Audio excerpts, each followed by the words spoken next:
सवाल आपने सुन लिया। दोबारा एक बार राहुल गांधी कहते हैं कि अग्निवीर योजना जो 4 साल में युवाओं को रिटायर कर देती है, हमारी सरकार आएगी तो इस योजना को बंद कर देंगे। क्या उनका कहना सही है? और बिल्कुल सही है। जब इस देश के प्रधानमंत्री जिनकी उम्र 72-73 साल है, वो 73 साल की उम्र में भी जब अपने लिए तीसरे बार मौका मांग सकते हैं, तो इस देश के लड़कों को अधिकार नहीं है क्या? और जो देश के युवा हैं उनको 21 साल में रिटायर करके आप घर भेज रहे हो। तो राहुल गांधी बिल्कुल सही कह रहे हैं। आप ये बताइए कि जो बच्चा यहाँ आके बेचारा कोचिंग करता है, सुबह आप देखते थे पहले क्या था, जो भी ग्रामीण पृष्ठभूमि से लोग आते हैं उनको पता होगा कि सुबह 4-4 बजे लड़के दौड़ मारते थे। अब वो अचानक वो दौड़ मारते मारते गायब हो गए। वो कह रहे हैं क्या दौड़ मारेंगे हम? जब हम इस देश में अग्निवीर जैसी योजनाएं जनता पर, लोगों पर थोप दी जाएंगी, और जब वो युवा लखनऊ में, पटना में आंदोलन करेंगे, और जब पुलिस निकलकर उनके ऊपर राइफल की बट मारेगी, उनके दरवाजों में घुस घुस के मारेगी, जब प्रशासन इतनी गुंडागर्दी करेगा, तो किसी ना किसी को तो कुछ ना कुछ बोलना ही पड़ेगा। राहुल गांधी तो सही, राहुल गांधी जी कह रहे हैं और राहुल गांधी जी ने किया भी है। जब यूपीएससी का आंदोलन था, लड़के यहाँ बैठे हुए थे सीसेट के लिए, तो वही राहुल गांधी जी थे जो इन्होंने 2 अटेम्प्ट दिए थे यूपीएससी वालों को। अगर वो कह रहे हैं तो वो करेंगे, और यकीनन इस देश के युवाओं को भी उनमें विश्वास रखना चाहिए, वोट करना चाहिए। बहुत कर लिया वोट धर्म के नाम पर, वोट कर लिया बहुत ज्यादा, जातिवाद के ऊपर आपने वोट कर लिया। अब आपको वोट करना है बेरोजगारी पर, वोट करना है महंगाई पर, वोट करना है युवाओं को अपने ऊपर। अगर वो वोट नहीं करेंगे, अगर वो वोट नहीं करेंगे तो ये समझ लेना, अभी अग्निवीर आई है, उसके बाद वायुवीर आएगी, उसके बाद और भी उनके हर डिपार्टमेंट में आएंगी।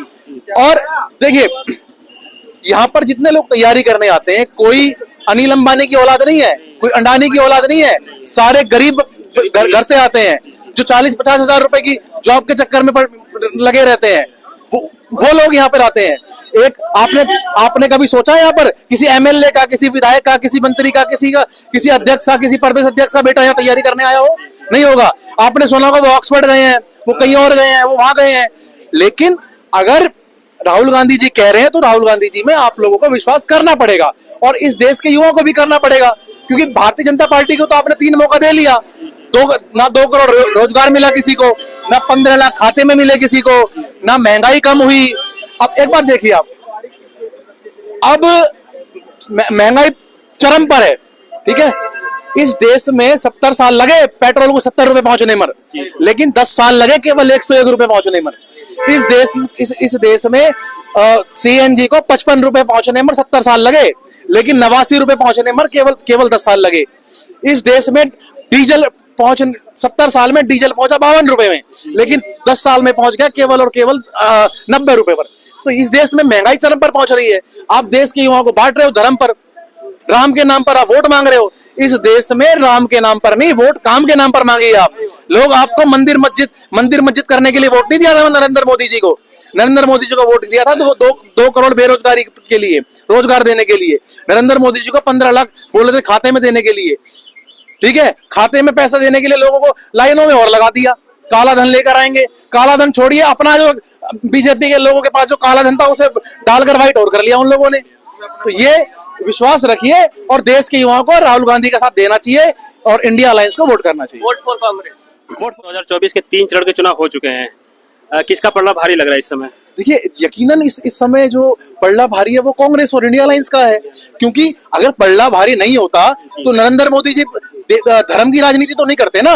ये तो नहीं बोलते ना कि जो मुस्लिम है इस देश में, जो मुस्लिम है वो घुसपैठिया है। अगर उनको लग रहा होता कि हम लोग 400 पार जा रहे हैं या हम लोग सत्ता में आ रहे हैं, तो वो अपने काम गिनाते। वो क्यों बोलते? उन्होंने काम गिनाने की बजाय वो जनता को भटकाने में लगे हुए हैं कि मुस्लिम क्या कहते हैं, मुस्लिम के लिए वोट करो, मुसलमान घुसपैठिए हैं। और वो अगर सत्ता में आ गए तो वो राम मंदिर का जो केस का फैसला भी कल ही बोला, वो फैसला वापस ले लेंगे। तो इस तरीके से देश को भटकाने का काम मोदी जी कर रहे हैं। उन्होंने हेमंत सोरेन को जेल में डाला, उन्होंने अरविंद केजरीवाल को जेल में डाला, उन्होंने बहुत सारे और नेताओं को जेल में डाला। लेकिन अजीत पवार कहाँ चले गए? अजीत पवार भोपाल में जब नरेंद्र मोदी जी की रैली थी तो अजीत पवार ने कही ये बात कि भाई अगर मैं सत्ता में आया तो इनको जेल में डालूंगा, ये भ्रष्टाचारी हैं। लेकिन रातों रात उनके साथ घुस गए और सरकार बना ली, डिप्टी चीफ मिनिस्टर बना दिया। शुभेंदु अधिकारी पर 5 लाख रुपए रिश्वत लेते हुए यूट्यूब पर वीडियो थी, बीजेपी ने खुद डाली थी अपने हैंडल पर, लेकिन जैसे ही उसने ज्वाइन कर लिया, बीजेपी ज्वाइन कर ली, उसे हटा दिया गया, जगन भुजबल हो गया। ठीक है, उसके बाद और भी कई सारे नेता हैं जो बीजेपी में आ जाते हैं। हेमंत विश्व शर्मा जब वो कांग्रेस में थे तो बहुत ज्यादा बहुत सारे घोटाले थे, लेकिन जैसे ही वो बीजेपी में आ गए वो साफ हो गए। बेईमान, अगर मैं बेईमान हूं तो मुझे जेल में डालो, लेकिन ये कौन सी वॉशिंग मशीन बना रखी है आप लोगों ने कि मैं बेईमान हूं लेकिन मैं बीजेपी में चला जाऊंगा तो मैं साफ हो जाऊंगा। अगर देखो, अब ये नहीं होना चाहिए ना, अगर वो बेईमान है तो जेल भेजो ना उसको। अब भगवंत मान की सरकार है पंजाब में, उसके एक मंत्री पर आरोप लगा, उसने उठा के जेल भेज दिया उसको। ये हिम्मत है करने की भारतीय जनता पार्टी में? बिल्कुल भी नहीं है। हर जगह आप लोग क्या कहते हैं, बेईमानी सरकार बना रहे हो। आपने एमपी में सरकार गिराई, आपने असम में सरकार गिराई, आपने बहुत जगह सरकार गिराई, आपने कर्नाटक में सरकार गिरा दी थी, बिहार में सरकार गिरा दी आप लोगों ने। तो मेरे कहने का मतलब ये है, अगर आप 400 पार जा रहे हो तो आराम से चुनाव लड़ो। सूरत का आपने मताधिकार छीन लिया। जो वहां का जो वोटर है ना, वो हम सब लोग तो अब वोट करेंगे, जब वोटिंग होगी हम लोग वोट करेंगे, लेकिन सूरत का जो व्यक्ति होगा वो क्या करेगा? इंदौर का व्यक्ति क्या करेगा? आपने क्या कहते हैं, वोटिंग का राइट छीन लिया उनका। कह रहे हो नहीं, जो वहां तो निर्विरोध चुन लिए थे, तो फिर नोटा किस लिए लगा रखा है उसमें? अगर हो सकता है लोगों को नोटा पसंद आता, लोग नोटा का वोट डालते। लोकतंत्र में विश्वास रखना चाहिए ना आपको। अगर ये देश जो है चाइना रसिया नहीं है ना, ये देश कोरिया है, ये भारत है। इस देश को हमारे पूर्वजों ने सींचा है अपने खून से, और जब ये भारत बना है, 200 साल मुगल रहे, 100 साल अंग्रेज रहे, उनसे लड़ा है इस देश के लोगों ने, तब इस देश को आजाद कराया है। ये नरेंद्र मोदी का देश नहीं है, ये देश भगत सिंह का है, ये देश अंबेडकर का है, उनका देश है, जिन्होंने संविधान को बनाया। ये संविधान में परिवर्तन करना चाह रहे हैं ये लोग। जब इनका दिल करता है, आईपीसी और सीआरपीसी में इन्होंने अभी संशोधन किया, उसमें इस देश की जो ड्राइवर लॉबी है वो लोग हड़ताल पर गए। जब जाके इन्होंने बोला, जब इन्होंने कहा कि भाई नहीं, वो हमने तो ऐसा कुछ किया नहीं है, ऐसा कोई कानून नहीं बनाया। वो कानून आपने नहीं बनाया, आपने राज्यसभा में पास किया, आपने लोकसभा में पास किया, लोकसभा के बाद आपने प्रधानमंत्री उसको राष्ट्रपति जी को भेजा, उन्होंने अप्रूवल कर दिया। तो क्या कानून नहीं है? कानून है ये। लेकिन जैसे ही चुनाव आए तो इन्होंने वो कानून अभी ठंडे बस्ते में रख दिया। ये समझिए आप। तो आप और मीडिया को मैं कहना चाहूंगा कि जो मेन स्ट्रीम मीडिया है, कम से कम उसको थोड़ी शर्म आनी चाहिए। 183 देशों की रैंकिंग में 161वें नंबर की मीडिया है हमारे देश की। पाकिस्तान, श्रीलंका और रसिया की मीडिया हमसे कई गुना आगे है। जो आपकी जेब में पैसा डाल देता है, जो आपको ऐड देता है, जो आपको करता है। अगर नरेंद्र मोदी छींक देना तो पूरे भारत की मीडिया बचा जाता है, लेकिन अगर कांग्रेस या कोई इंडिया अलायंस या कोई भी अगर कोई कुछ करता है ना, तो कहीं मीडिया में नहीं आता है वो। अभी कल परसों की बात है, कन्हैया कुमार का नॉमिनेशन था, वो काफी भीड़ थी, लेकिन न्यूज़पेपर में ये न्यूज़ छपा था कि 200 से 250 लोग आए थे। देखो ऐसा है, कन्हैया कुमार का फेसबुक चैनल है, आप उस पर जाइए, आपको उस पर पूरी भीड़ समझ में आएगी। सुना तो हमने ऐसा भी है कि मनोज तिवारी जी नामांकन करने गए थे, 55 लोग थे उसमें। उन्होंने अपने इंटरव्यू में बोले कि मेरे नामांकन में 4 लोग अंदर थे, 4 लोग बाहर थे, केवल 8 लोग थे। तो उन्होंने अपने इंटरव्यू, कन्हैया के नॉमिनेशन में थे, वहाँ पे काफी भीड़ थी, हमने देखा वहाँ पे। तो कन्हैया कुमार और मनोज तिवारी के बीच में टक्कर है, इसमें दोनों बिहार के हैं और दिल्ली में लड़ रहे हैं, किसका प्रभाव ज्यादा रहेगा? देखो, कन्हैया कुमार का यकीनन क्या कहते हैं पलड़ा भारी है, और इसलिए भारी है क्योंकि मनोज तिवारी जो है वो 10 साल में दिखाई नहीं दिया है यहाँ की जनता को। आप जाइए, ग्राउंड सर्वे करिए, एक आदमी नहीं मिला जो ये बोल दे कि मनोज तिवारी ने कोई काम किया है। मनोज तिवारी ने काम किया होता तो मनोज तिवारी काम गिनाते। मनोज तिवारी काम नहीं गिना रहे हैं। मनोज, एक बार बताइए, दिल्ली की जनता या उत्तरी पूर्वी जनता को भारतीय जनता पार्टी ने बेवकूफ समझ रखा है क्या कि आप पूरे दिल्ली प्रदेश की 7 सीटों में 6 चेंज कर देंगे, लेकिन ये निकम्मा सांसद दोबारा भेजोगे आप इसको के बेवकूफ है, फिर जिता देंगे आपको। यहाँ के रोड, सड़क वड़क कौन बनाएगा इसको? तिवारी जी बनाते हैं ना। तो तिवारी जी ने किया क्या यहाँ पर? ये तो यहाँ की जनता के ऊपर प्रश्न चिन्ह लगा दिया ना उन्होंने कि आप वो काम करें ना करें, हम फिर भी इनको वोट करेंगे।